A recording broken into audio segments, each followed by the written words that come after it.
Hi guys, welcome to Office Blokes React. I'm Office Bloke Dave. I'm Office Bloke Mike. I am Office Bloke Naz. Like collectively we're the Office Bloke. We are. Some of the time we drink beer. All of the time we drink beer, don't we? Today is one of those occasions. It is. And some of the time we also have a... We have a Patreon channel. Go to patreon.com, have a look at that. Put in Office Blokes React. You'll see a load of different tiers there, starting just £1.50. Go and support the channel. We've got block videos, early access, exclusive stuff on there. We've got loads of content already on there, so pop down there, have a look and see what you think. Yeah. So we did a couple of the OverSimplifieds. It was the Brilliant. American Civil War. Good. And I loved it. Yeah, same. It's some of the best content we've done. I really, really enjoyed it. Yeah, really interesting. The guy who does it, he's just good, funny. He's a genius, isn't he? Yeah, the way He it's really put is. together, it's really good. I will guarantee you when my kids are older and learning about things like this, I'll be going to videos like this. Definitely. Yeah. They want to learn about World War II. I'd put something like I this think on. it makes it interesting for them, doesn't it? You know. Yeah, so World War II Oversimplified Part 1. Should we get straight into it then? Why not? Possible by Skillshare. Churchill was a man with many talents. He was an artist, a butterfly enthusiast, and he had an unpublished manuscript about aliens. Clearly, he was a man with an insatiable thirst for knowledge. Maybe he could have loaded up his computer and logged onto Skillshare, an online learning community with more than 19,000 classes in design, business, technology. I've actually been on Skillshare. I did like a free thing on it and learned a bit about photography and stuff. Nice. Well, we're not paid, so I'm not going to talk about how good it was or bad it was. Unless they want to shook us some cash. Yeah, Churchill was royalty though, wasn't he? If you check out his lineage, I'm sure he's like, you know, it's sort of... Is he pulling the aristocracy, is he? Yeah. He was in government for a long time. Yeah. I think he was Wasn't he? Wasn't he? He was the Chancellor as well, wasn't he? He was the PM, and then the war ended, and everyone fucked him off, and then 4 years later they got him back because, you know, everyone made a mess of it. Charming. He's a wartime Prime Minister, and I thought Boris Johnson was at the beginning of all the COVID stuff, but I'm not so sure. Well, yeah, not too sure about that one. It's 1902. A young man by the name of Benito Mussolini moves from Italy to Switzerland to avoid military service. He gets big into socialism, working for trade unions, writing for socialist newspapers, advocating a violent overthrow of European monarchies, the whole shebang. This gets him in a bit of trouble with the Swiss police, so he gets arrested, sent back to Italy, set free, returns to Switzerland, is arrested again, goes back to Italy again, completes his military service after previously avoiding it, and then after a brief stint as an elementary school teacher, he finally returns to work as an avid socialist. His speeches and journalistic abilities made him famous among Italian socialists. He was anti-war, so when Italy colonized Libya in 1910, he rioted and got arrested. Then World War I came along, and once again he protested Italy's involvement. But then he thought, wait a minute, this war could bring about the social climate needed to overthrow European monarchies and bring about the socialist revolution everywhere. And suddenly he was pro-war. But his fellow socialists didn't like his new pro-war stance, so they kicked him out of the party. So then he said, you know what? I'm done with socialism. We need something new, not based on class divisions tearing us apart, but based on unity through nationality. We'll conquer the Mediterranean and reunite all Italian peoples just like the days of the Roman Empire. I'll call it fascismo, and it will guide the Italian nation to greatness. That's all well and good, Mr. Mussolini, but what kind of haircut am I giving you? Let's go with... bold. Gutted.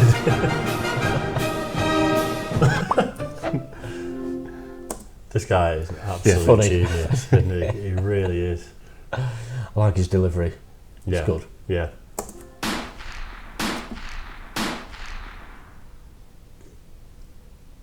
Italy had been on the winner's side in World War I, and they hoped they were going to get a lot out of it, but in the end, they only got a little, and they felt cheated. On top of that, a bad economy and weak governments meant that the Italian people were a little unhappy. So when Mussolini came along and said that he could fix everything, his fascist movement gained a lot of support. In 1922, he went to the king and said, make me prime minister, or I'll make me prime minister. And the king said, you and what army? This army. Fair enough. Then he went about establishing a dictatorship with himself at its center. Europe had its first fascist dictator. Next up, Germany.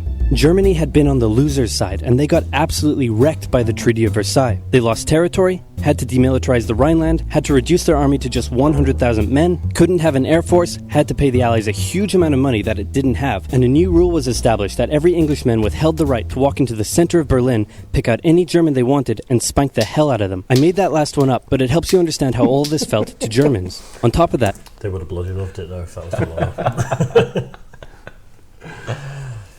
It's just, it's just hilarious, isn't it? a bad economy and weak governments meant that when a small angry man with a silly mustache came along and said that he could fix everything, the German people loved it. Hitler had been a soldier during World War I, and he was crazy patriotic, and nobody was madder than him about Germany's... He was Austrian, he's not even German.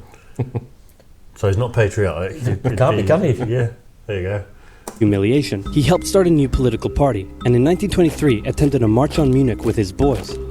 And then he got arrested. But his popularity grew and grew, and in 1933, the president made him chancellor. He believed he was Germany's great destined savior, and he went full megalomaniac, establishing a dictatorship with himself at its center. Europe had fascist dictator number 2.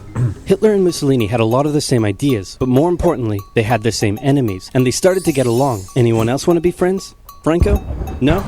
You good? I do.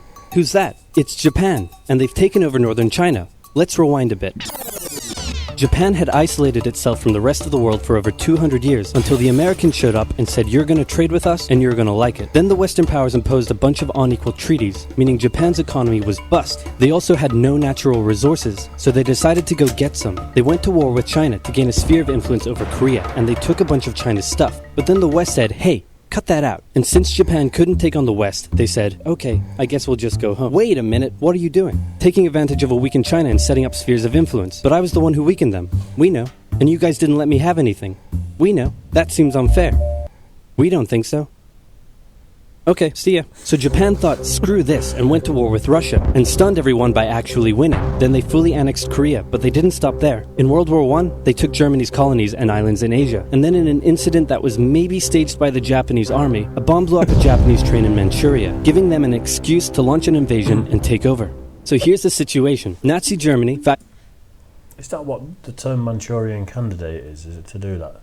Like a false flag sort of? I've always heard that term and never known what it means. Don't know. Maybe it is. Maybe. Italy and Japan all believe they're racially superior, all feel hostility towards the Allies, and all want to militarize and take over more stuff. And so they did. Let's start with Germany. Hitler hated the Treaty of Versailles, and now he was ready to begin undoing it. In complete violation of the treaty, the first Luftwaffe squadrons were set up, conscription was introduced, and he pimped up his army. The Allies did nothing. Then Hitler sent his army back into the demilitarized Rhineland, giving orders to immediately retreat if the Allies showed up. The Allies did nothing. With his military re-strengthened, he could now move on to step 2. He wanted to rapidly increase the Aryan population, and to do so, he needed Lebensraum. Or in other words, he would have to take over the world. But for now, a good portion of Europe would do, and he began eyeing up his neighbors. The Allies finally started to get worried, so they implemented a fairly useless diplomatic strategy called appeasement, and it went a little something like this. Hitler would say, I want that thing, and the Allies would say, you can't have that thing. Okay, you can have that thing, but no more. I want that thing.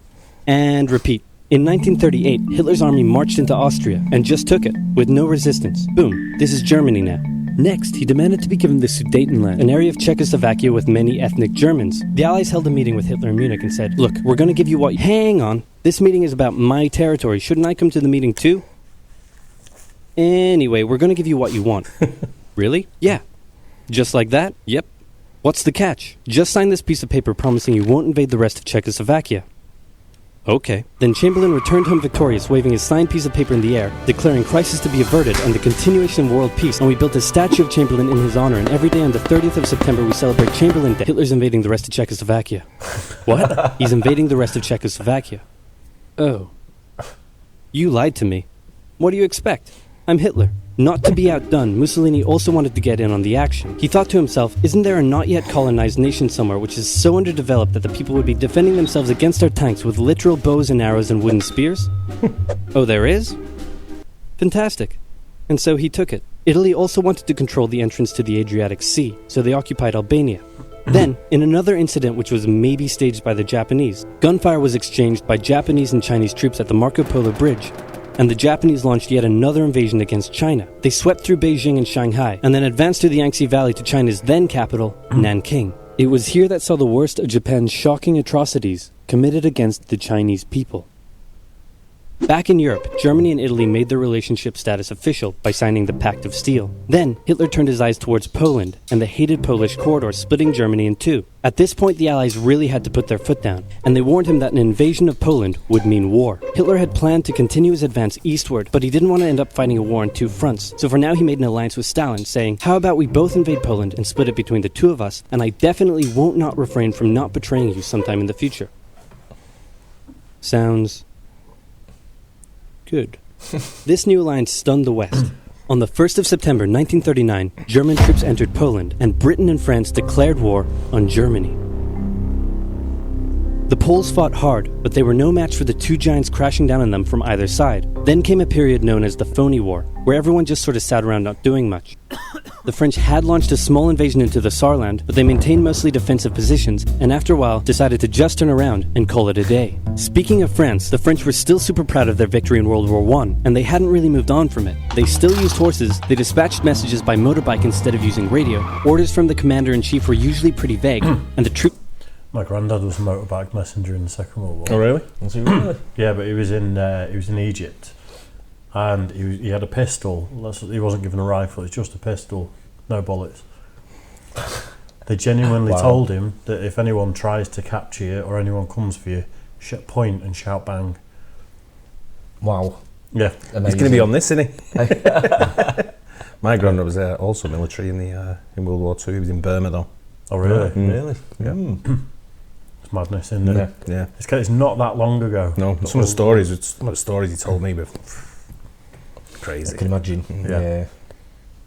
were rarely inspected. They built a line of defenses along their German border, but didn't bother extending it all the way to the Channel, and they wouldn't launch artillery strikes against Germany out of fear of being retaliated against.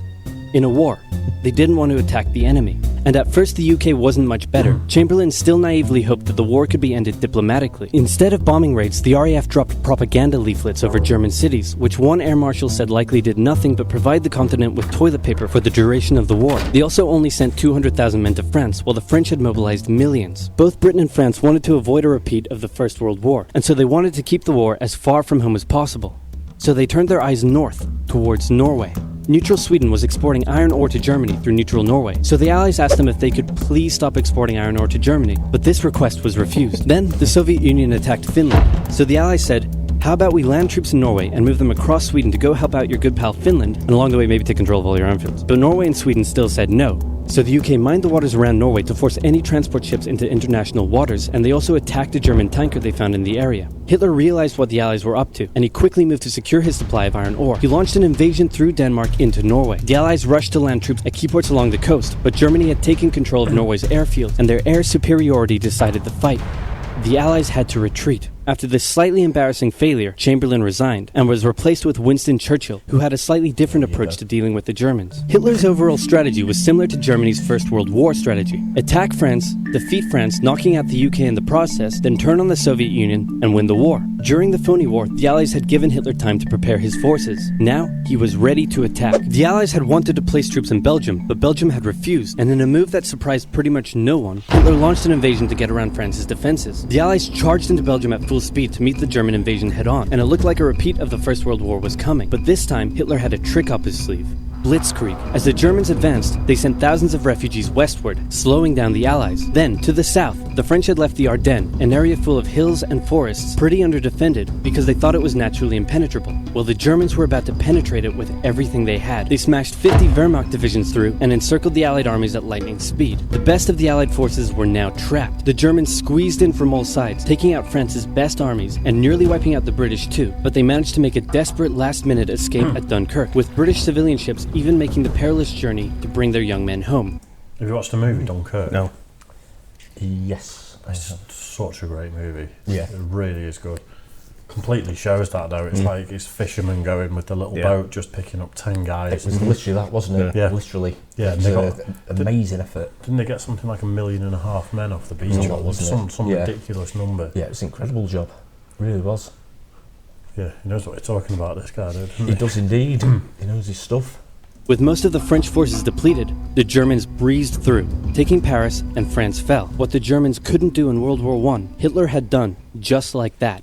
Hitler hoped that with the fall of France, the UK would also lose hope and sue for peace. But quite annoyingly, it didn't, and he needed to secure the Western Front, so he tried to force them into submission with mind games. The UK were now all alone, and Hitler wanted to emphasize that. First of all, just before France fell, Italy finally declared war on the Allies, making the UK's situation even worse. Next, instead of just occupying all of France, Hitler occupied the coastal areas for defense, but allowed France to continue its existence as a German puppet state. This way, it looked like the UK's old ally had decided to switch sides. Hitler also hoped that the UK wouldn't attack any of her old allies' navy bases or colonies in Africa, giving Hitler an extra line of defense to the south. But the UK made sure to respond to this by sailing down to France's navy base in Algeria and wrecking a bunch of ships. So have at it. Hitler then began laying down plans for an invasion of Great Britain. I remember watching a documentary about that. It was a proper scandal.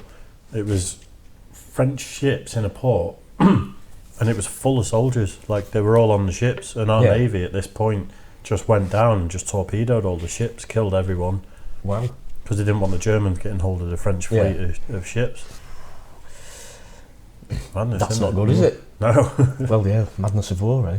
Before German troops could land on British soil, he would first need air and naval superiority across the Channel. Waves of German bombers came, while the completely outnumbered RAF worked bravely around the clock in an attempt to quell the German attacks. At first, the Luftwaffe targeted British ports and coastal facilities. Then it attacked RAF bases, crippling the RAF's ability to defend the nation. And it looked like Hitler's Great British Invasion was coming. But then, Churchill ordered a small, pretty insignificant bombing raid over Berlin. It didn't do much damage, but Hitler was furious, and he immediately ordered the Luftwaffe to refocus its attacks on civilian targets in London. Children were sent off to the countryside away from their parents to avoid danger, and frequent trips to air raid shelters became a daily occurrence. But British morale held firm. Smiling, knitting, lounging casually, these people have balls of steel. This refocusing on London also gave the RAF breathing space to reorganize, so Hitler kind of shot himself in the foot there. Just the foot for now. Finally, the Luftwaffe sent one massive all-out attack on London, and the RAF successfully repelled it, destroying many of the German aircraft and placing air superiority firmly in British hands. Hitler's invasion had to be postponed, but the bombing of British cities continued for some time.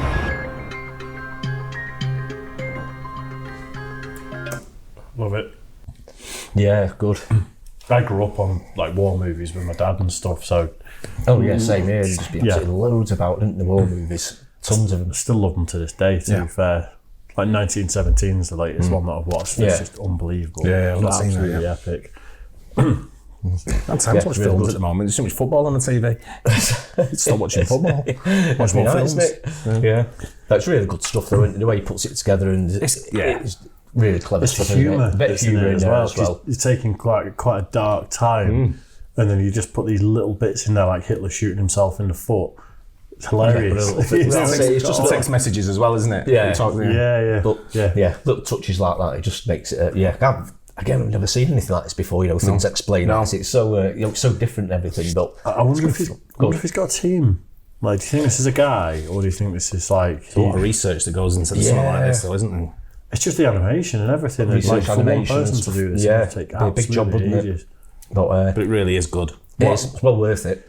This sort of guy should be getting commissioned though by History Channel or whoever to actually do this sort of stuff. Yeah, I can imagine this sort of stuff like it's in schools and everything. It'd just make it so interesting for kids, wouldn't it? Well, to be fair, you just put on YouTube, don't you? Yeah, absolutely. Yeah, true. Yeah. Right, kids, as a modern day teacher. Right, kids, we're going to watch YouTube. All day. No, not that little Johnny. We had one of those lessons where the teacher rolled in and was just, we're watching a movie today. And this was in high school, and it was at a time where I was definitely into things that make you quite mellow. And I was sat there very mellow in a lesson, and the teacher wheeled out the TV and put on Friday in a movie with Ice Cube. Yeah. That was the lesson we watched Friday, and I was like, yeah. So the modern day teacher. Yeah. I know. I think they just burnt out. Like, at that point, teachers, they were getting hell from certain people. Oh, not they me. go. Not me. I was a good kid. Proper fist fights with our teachers in school. Did you? Yeah. God. I remember walking into a lesson, I was only about a minute late, and he just charged me at the door and sort of like kneed me in the chest and punched me in the head.